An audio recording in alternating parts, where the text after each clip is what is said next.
নমস্কার বন্ধুরা, তোমরা সবাই কেমন আছো? আশা করি তোমরা সবাই ভালো আছো। আমিও ভালো আছি। অষ্টমী লাইফস্টাইলে আপনাদের সবাইকে স্বাগত জানাই। ছোটোদেরকে আমার আন্তরিক ভালোবাসা, বড়োদেরকে আমার অনেক অনেক প্রণাম জানাই।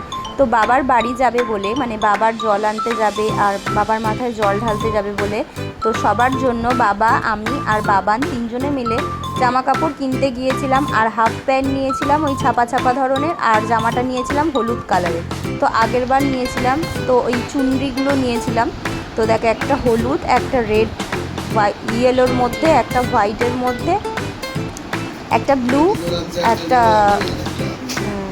অরেঞ্জ কালারের মধ্যে নিয়েছিলাম, আর গামছা নিয়েছিলাম। তো কেমন হয়েছে অবশ্যই কমেন্ট করে জানাবে। তো বাবানের ছোট থেকেই না বাবার মানে মাথায় জল ঢালার জন্য ছোট থেকেই বাঘ বানানোর প্রস্তুতি নিত। ওর ছোট থেকেই খুব ইচ্ছে যে নিজের হাতে সবাইকে দেখতো, নিজের হাতে বাঘ তৈরি করে যাবে।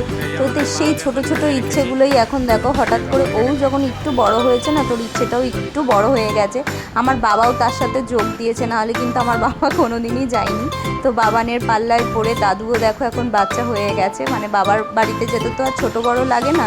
তো বাবা কিন্তু বাবানের আলমবাজারের ঘাটে চলে গিয়েছিল জল আনতে।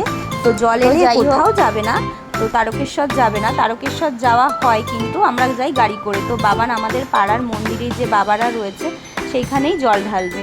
তো প্রচণ্ড পরিমাণে রোদ উঠেছিল, সেই ওয়েদারটা দেখো ছিল, ভালোই রোদ ছিল। তো এটা ছিল দিনটা রবিবার দিন জল তুলে এরকম নিয়ে এসছে। তো আগে কী করতো, গঙ্গা দিয়ে জল আনা, বাড়িতেই যে জল আনা থাকতো গঙ্গার দিয়ে জল আনা, মানে দক্ষিণেশ্বর দিয়ে যে জল আনা হতো সেই জল নিয়েই বাবার মাথায় ঢালতো। তো আমার ছেলে যখন ছোট ছিল, সেই ছোটোর থেকেই যেটা বলছিলাম আর কি, একদম ছোট থেকেই বাঘ বানাতো নিজের হাতে। এত সুন্দর বাঘ বানাতো যে তোমাদের আমি কি বলবো। ওর দেখেই ছোট আশাগুলোই দেখি এখন একটু বড় হয়ে গেছে। এখন যেমন এই শিখা, তারপরে ঘট, তারপরে এই কলসি, তারপরে ওই ফুলদানি, এইগুলো যেন কিনে কিনে এনে এনে এই যে এখন দেখো একটু বড় বড় জিনিস এনে বানানো। যাই হোক, দাদু আর নাতি দুজনে মিলেই এগুলো করে। তো বাবান আগে ছোটোবেলায় একা একাই করতো, ও আর বাঙ্কু দুজনে মিলে করতো। তো এটা আমার দিদির ছেলে, দিদিকে তো তোমরা দেখেইছো ব্লগে। তো দিদি আর দিদির ছেলে চলে এসেছিলো, তো ও জল ঢালবে, মানে বাবার আমাদের পাড়ার মন্দিরে জল ঢালবে। তো দেখো, জন্য আমার মনটা খুব খারাপ লাগছিল। তো হঠাৎ করে এখন তো স্কুল দিয়ে প্রজেক্ট দিচ্ছে, তো প্রজেক্টের জন্য ওর বাড়ি চলে যেতে হয়েছিল। জলটা নিয়ে এসেছিল কিন্তু বাবার মাথায় আর জল ঢালতে পারেনি। তো ওদের ওখান দিয়ে জলটা ঢেলে দেবে, কারণ কি ওর চলে যেতে হয়েছে। ওদের বাড়ি তো অশোকনগর, অনেকটাই নিয়ে চলে যেতে হয়েছে। তাই জন্য আমার একটু খুব খারাপ লাগছিল। এত সুন্দর করে জল নিয়ে এসে দেখো, আমার মা, দিদি, বাবা, সূর্য সবাই মিলে গিয়েছিল জল আনতে। পাড়ায় জল এনে কিন্তু বাবান পুরোটাই বাঘ কাঁধে করে একা নিয়ে জল ঢেলেছে। তো তোমরা সেটা নেক্সট ভিডিওতে পাবে। তার জন্য কিন্তু দ্বিতীয় পর্বটা একদম মিস করবে না, দ্বিতীয় পর্বটায় দেখবে। তো খাওয়া দাওয়া, তো সেই ইচ্ছেটাও না আমার একটু ছোট ছিল, আমার ইচ্ছেটাও একটু ছোট ছিল। সামান্য একটু টিউশনি করার টাকা জমিয়ে রাখতাম এই টাইমটার জন্য।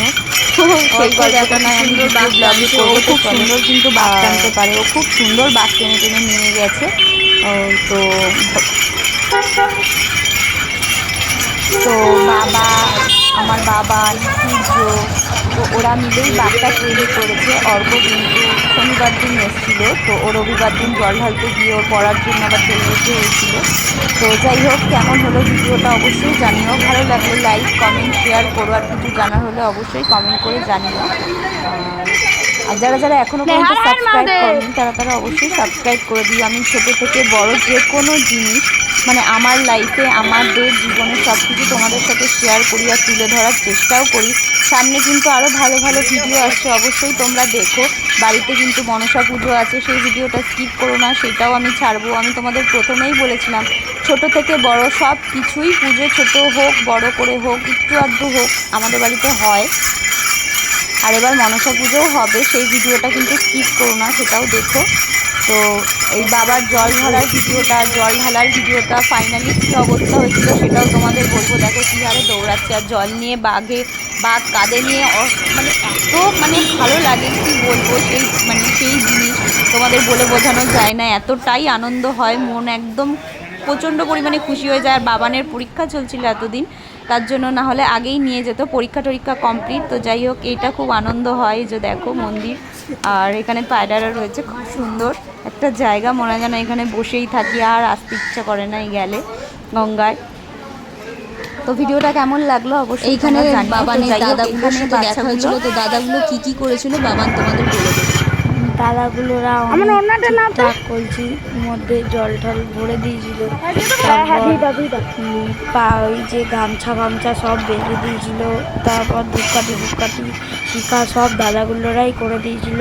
অনেক ভালো দাদাগুলো, আমার দাদু তারপর ওদেরকে টাকাও দিয়েছে, আর মাটিও ওরা এনে দিয়েছিল খুব ভালো করে, মানে নিতে চাইনি, অনেক জোর করে দিয়েছে, অনেক জোর করে নিতে চাইনি, অনেক জোর করে। এই যে এই দাদাগুলো খুবই ভালো ব্যবহার, অনেকই ভালো সাহায্য করেছে। তো শুনলে বাবানের কাছ থেকে অনেক সাহায্য করেছে, তো ওদের মাটি ঠাটি আটকে দেওয়া অনেকটাই হেল্প করে দিয়েছে হাতে হাতে।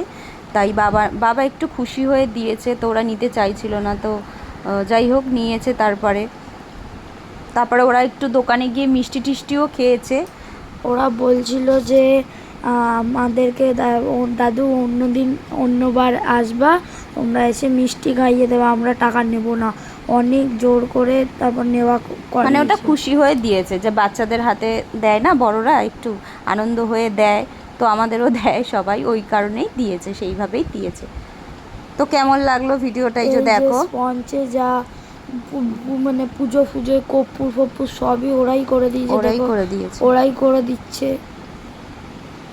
বাঘ পুজো দেওয়ার গল্পটা তোমাদের কেমন লাগলো, এই যে দেখো ভাইটা এখনো পর্যন্ত সাহায্য করছে বাবানের হাতে হাতে। তো এই দৃশ্যটা আমার তো খুব ভালো লাগলো, তোমাদের কেমন লাগলো অবশ্যই জানিও। তো যাই হোক, বাড়িতে চলো, বাড়িতে একটা পার্সেল এসেছিলো, এটা বাবান অর্ডার করেছিল, এটা নেক্সট ভিডিওতে দেখাবো। তো আজকের মতো সবাইকে টাটা, দ্বিতীয় ভিডিওটা অবশ্যই দেখো, সব কিছু দেখতে পারবে।